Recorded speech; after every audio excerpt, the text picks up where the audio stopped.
I'm joined now by Vasen Aghabakian, who is the Minister of Foreign Affairs and Expatriates for the State of Palestine. Thank you very much for speaking to Al Arabiya English. Thank you for hosting me. I'd like to start by asking you about the efforts that have been made by President Donald Trump to bring about peace in Gaza. What's your assessment of where we are? What still needs to be done? A lot still needs to be done. We have welcomed the initiative by President Trump. It's a big move on starting a peace process. We were awaiting a peace on the Gaza-Israel front for a long time. Now we hope it materializes and it becomes sustainable. But this is a prelude to something that needs to be done with many more steps to bring us closer to what we aspire to as Palestinians. What we want as an end game is to end this occupation and materialize a sovereign state of Palestine.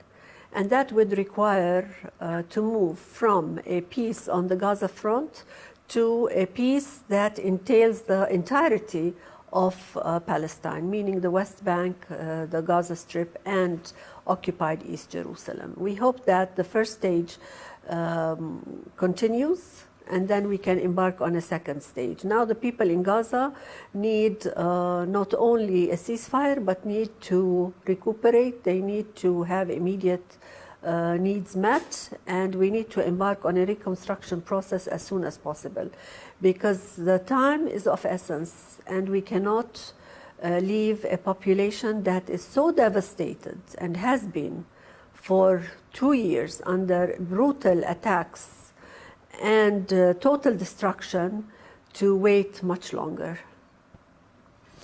I mean, there have even been outbreaks of violence in the last couple of days in Gaza, although we're told the ceasefire still remains in place. Even so, last Tuesday, more than 100 people were killed. Fair to say, therefore, this ceasefire is extremely fragile. Yes, it is very fragile. And since the peace agreement was signed, on the average, 10 Palestinians were killed on a daily basis and 28 were injured. And this should stop. It should stop completely, because a ceasefire means just that, a ceasefire. And killing more Palestinians and injuring more Palestinians on a daily basis does not send a very good message to the people. Today we need to send a message of hope. People were relieved by the ceasefire, and they need to continue seeing it materializing on the ground. The ceasefire has to take place. The opening of the Rafah crossing the border has to open. We need to get the assistance as stipulated. They said 600 trucks per day, and what is entering today is much, much less than that. And all of this is against what came in that peace plan, the so-called peace plan or the ceasefire plan. Right, and we're only at really phase 2 of that peace plan. What do you anticipate being the biggest challenges in this particular phase of the plan? I think the challenge now is the committee that needs to take over in Gaza. We need to air out in details the mandate of that committee and the personalities. For the Palestinians, for us, we believe that it's only a natural evolution that somebody from the Palestinian government is part of that committee and heads that committee, because in the final analysis, whoever has the legal and the political mandate over the occupied territory, including the Gaza Strip, is the PLO, the Palestinian Authority. And as such, they need to be engaged from the very beginning. If you want to bring them in the middle or in the final stage, that is fine, but why not bring them from the very beginning? Because everything you will be doing in Gaza will go back to the core. I mean, if we are going forward with a one state, one government, one set of rules, one constitution, one law, etc., then you would go back to the core, the West Bank. So why not engage the West Bank from the very beginning?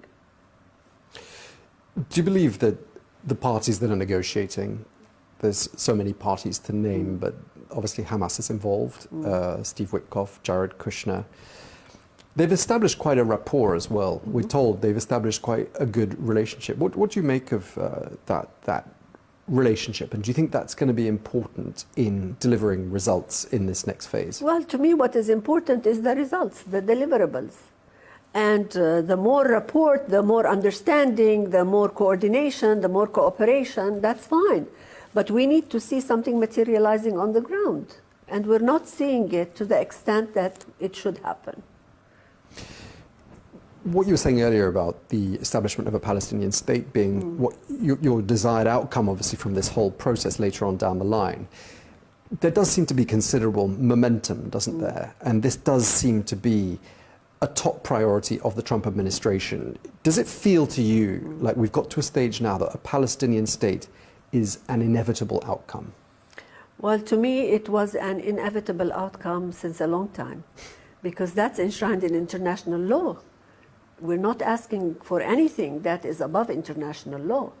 And since 1947, it said 2 states. And the whole world says 2 states. Even the United States, until now, says 2 states. So it's a natural evolution. But today, yes, the momentum is there. We need to amplify that momentum. We need to build on it. We need to ask whoever says is a two-stater to actually take measures on the ground to help us materialize the second state.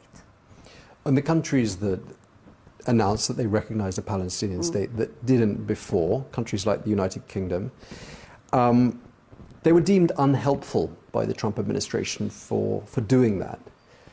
Presumably you don't see it that way. Of course not. Because that recognition protects the two-state solution. Maybe today it's difficult to have the 2 states tomorrow, but we need to protect it and we need to strengthen it and we need to give the legal aspects of the 2-state solution a push. And we need to send a message of hope to the people that you have the right to self-determination. And all of that is part and parcel of the recognition.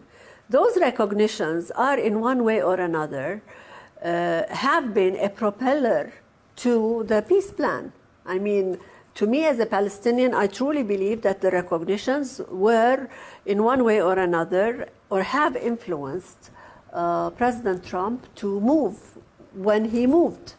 He could have moved a year ago, but he opted to move now because that momentum is big and there is no returning back. I mean, when you have very weighty countries coming forward and recognizing and saying that this is it, from now on we're going to materialize the second state, and they've taken it to New York with the New York Declaration. The New York Declaration had 142 countries signed to it. Some of the countries that have not recognized Palestine also signed and endorsed the New York Declaration. And all of it puts pressure in the right direction. But obviously Prime Minister Benjamin Netanyahu does not like this idea. No sooner had the 20-point plan been announced, and point number 19, I think it was, which talked about the pathway to eventual Palestinian statehood, he said words to the effect, he said this in Hebrew, that's not going to happen. He's not sincere about a Palestinian state, is he? Not at all, and we know that. And he hasn't been sincere for a long time. Not only Benjamin Netanyahu, but the Israeli policy at large. It's not a two-stater, and they have been saying it to the whole world. And the whole world needs to realize now, today more than ever, that that's the only way forward. And Israel can say whatever it wants, because Israel defies international law left and right. And it has been granted this impunity that helped it and strengthened it towards defiance of international law. Today we have the ICJ ruling that says 2 states. The ICJ ruling says that the occupation is illegal and needs to be dismantled. The New York Declaration says we need to materialize the 2 states.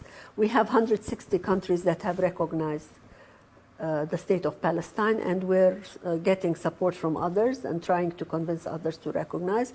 So the momentum is there, and we will continue that path, because that is the only path that will bring peace to the area.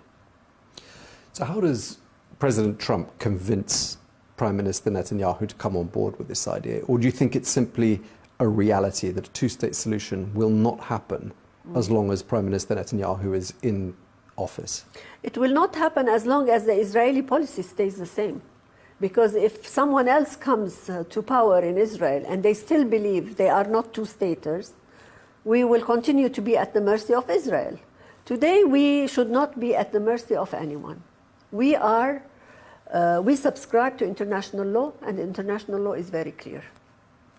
And if international law applies in Europe, if it applies in the United States, it applies in any country, it should not be selective. It should apply similarly anywhere in the world, including Israel-Palestine. And when you hear people in Prime Minister Netanyahu's inner circle, in his cabinet, referring to the West Bank by its biblical name, Judea and Samaria, what goes through your mind? What are they trying to tell people by using that language as opposed to calling it the West Bank? Well, they're trying to use the biblical narrative because it suits their understanding of occupying the area. Because under the pretext of religion, they want to have a stronghold in the area and never give up this occupation. Today, it is called the State of Palestine, and nothing but the State of Palestine. Israel can call it whatever it wants. It can still continue calling it Judea and Samaria the way they want, but it is part of the State of Palestine. They can come and visit Judea and Samaria if they want, but it will continue to be part of Palestine. So I see it as such. President Trump has been very clear about any idea of the West Bank being annexed, as some in the Knesset have discussed. Are you reassured by what you've heard from President Trump that he will never let that happen? To some extent, yes, and I appreciate that. We all do, because that creeping annexation is very threatening to the very existence of the Palestinians. The problem is not with the assurances or reassurances. I mean, that statement was made, and we appreciate it. But what we see on the ground is contrary to that statement, because only yesterday, Israel announced that it is expanding its settlements and it is adding new housing units. What does that mean? It means creeping annexation. And they have tabled this draft resolution on the annexation of the West Bank, and they did it with an audacity that the Americans were in the country at the time they tabled it. And what message were they sending the Americans when they knew that President Trump had already said no to annexation? And they know that. But this is Israel, and I don't want to say we've gotten used to what Israel says, but it is unveiling the true intention of Israel. But the US reaction and what Vice President J.D. Vance said in response to that whole discussion, probably the strongest language we've ever heard used by a US administration directed at the Israeli leadership. I mean, that's unprecedented. And we appreciate that very much. And we need to hear it more often. And we need to see it followed with measures that would deter Israel from the wrongdoing that it has been doing for a long time. If you had a message for the Trump administration right now, what would it be? I will say to the Trump administration that President Trump can make it. But there needs to be an intent to look at the two peoples and the rights of the two peoples and the dignity of the Palestinian people and the struggle of the Palestinian people for 7 decades under occupation, and the rights to self-determination, and that there will be no peace, not for Israel, not for Palestine, not for the region, if the Palestinian rights are not respected and they are given a chance to materialize their state on the 22% of historic Palestine. And just lastly, I spoke to one of your colleagues last week, and he said to me that he thinks the Palestinian cause is going through a very dangerous phase right now.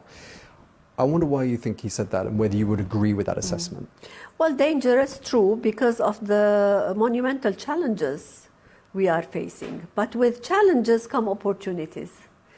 We have to stay cautiously optimistic and say there are opportunities and we need to seize those opportunities. We have to amplify the momentum that has already been created and move forward.